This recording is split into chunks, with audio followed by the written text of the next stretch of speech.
Donc en 1949, j'ai ouvert le premier atelier sous le nom de Académie du Jeudi, dans un petit logement au 2e étage d'une maison sans confort, dans un quartier mal desservi du 14e arrondissement. Mais c'est surtout dans mon local de la rue de Grenelle, 3 années plus tard, lorsque l'Académie du Jeudi a déménagé près de Saint-Germain-des-Prés, si célèbre dans ces années 50, qu'il y avait foule tous les jours. 150 enfants y venaient chaque semaine. Je devais répondre à des questions que je n'aurais jamais eu l'idée de me poser. On a voulu savoir pourquoi ces murs colorés qui entourent le clos-lieu.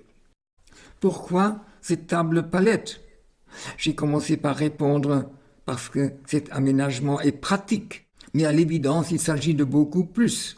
Cet aménagement suscite un va-et-vient entre ce qui est collectif et ce qui est individuel. Une relation avec les autres qui alterne avec la pleine disposition d'un espace à soi, qu'on ne partage avec personne. On peut dire aussi un parfait équilibre entre des règles du jeu, des règles rigoureuses et une totale liberté de tracer selon sa seule nécessité. Et toujours la question a été posée, quel est votre rôle?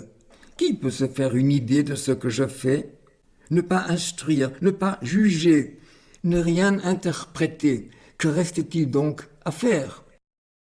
Ma réponse est simple, je sers.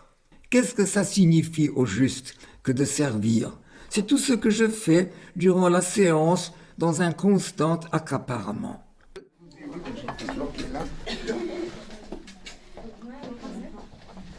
Voilà de l'eau pure. Alors, je vais faire une tournée par là. Où est la punaise qui gêne là?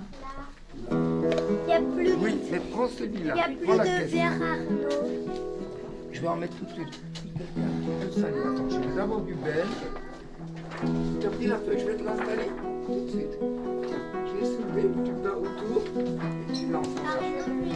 Mon rôle est lié à toutes les règles du jeu et il fait partie des mœurs de ce lieu. Chacun y recourt à tout instant et je suis sans cesse occupé de toutes parts.